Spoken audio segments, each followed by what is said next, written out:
tip, a challenge, and an impromptu challenge accepted.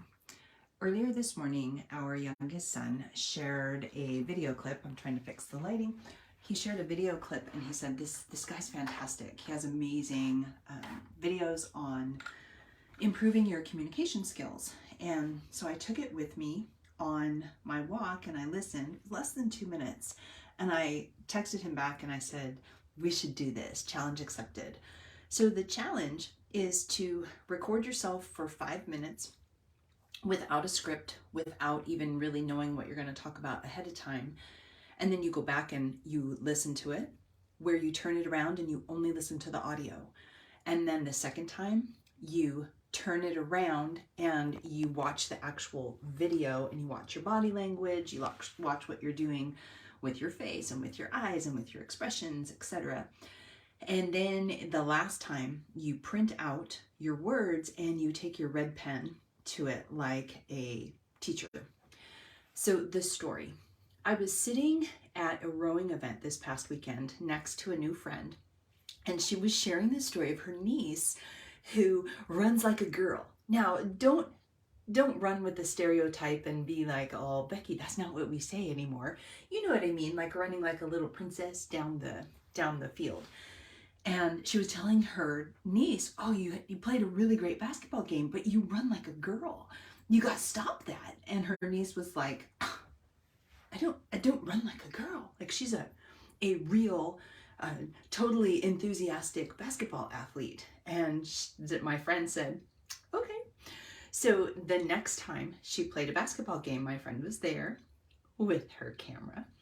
And so she took video of her niece making amazing assists and amazing shots and catching her running in action.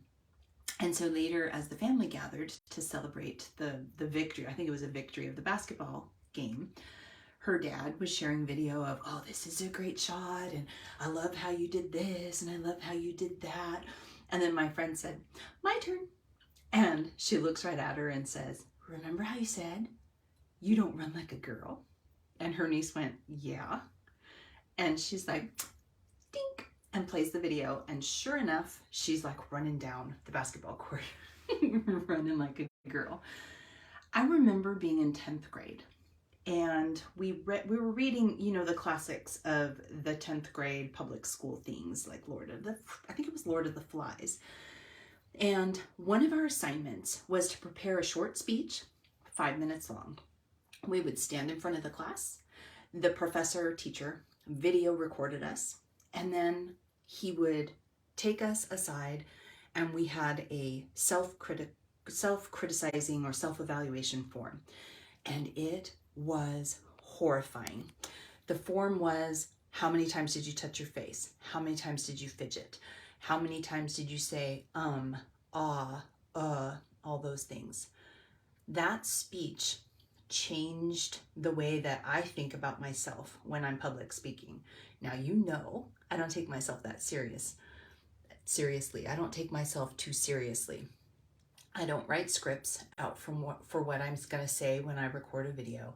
And I certainly don't plan how long the video is going to be, whether or not I'm going to touch my face, etc.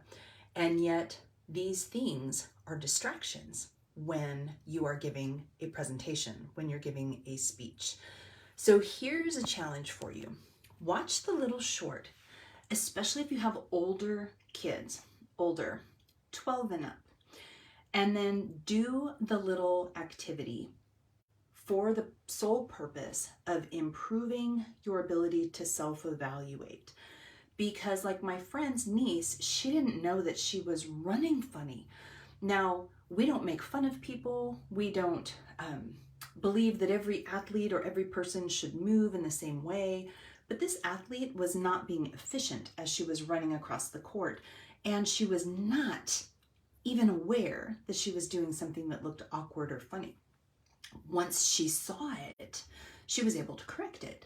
So the purpose of this type of an activity for yourself, if you're a public speaker, for someone like me who does video recordings and video courses and such, for your kids as they prepare to communicate effectively in public, right? We don't want our kids to melt. The purpose of this kind of activity is not for you to beat yourself up or to laugh at each other. It's a self-evaluation. So I'm throwing it out here so that you can see me do it. What I'm going to do is take this recording, and then I'm going to follow the steps from this speaker. I'm going to turn the screen around and I'm going to listen. What did my voice sound like? Did I change the inflection of my tone? Were there too big of pauses? Did I stutter? Were all of my words clear, etc.? So I'll do that part. Then I'll turn it around and I'll watch my body language. Was I engaging? Did I smile? Did I frown? Did I spend too much time looking away and away from the camera? I'll evaluate what I looked like in that way.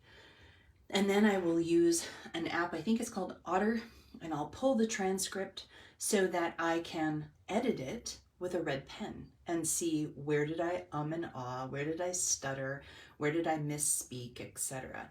And then I will use that. It will totally affect the way that I communicate the next time. And so for you and for your kids, this is a powerful activity. I can still feel my knees shaking from that time when I was in 10th grade.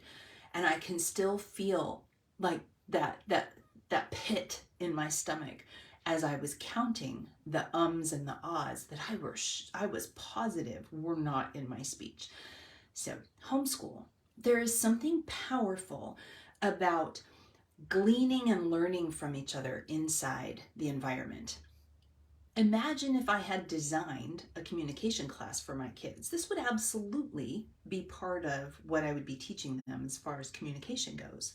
But how much more beautiful it is for my son, to find this clip and then to share it with us as a challenge so that we can all improve together. It's beautiful. So I don't have a clock. I think that's about 5 minutes, so I'm going to drop off. Let me know if you're going to do this yourself, and if you do, what your results were. Do you like the way you sound? Do you like the way you look? Do you have too many filler words? How about your kids? Do they like the way they sound? Do they understand themselves?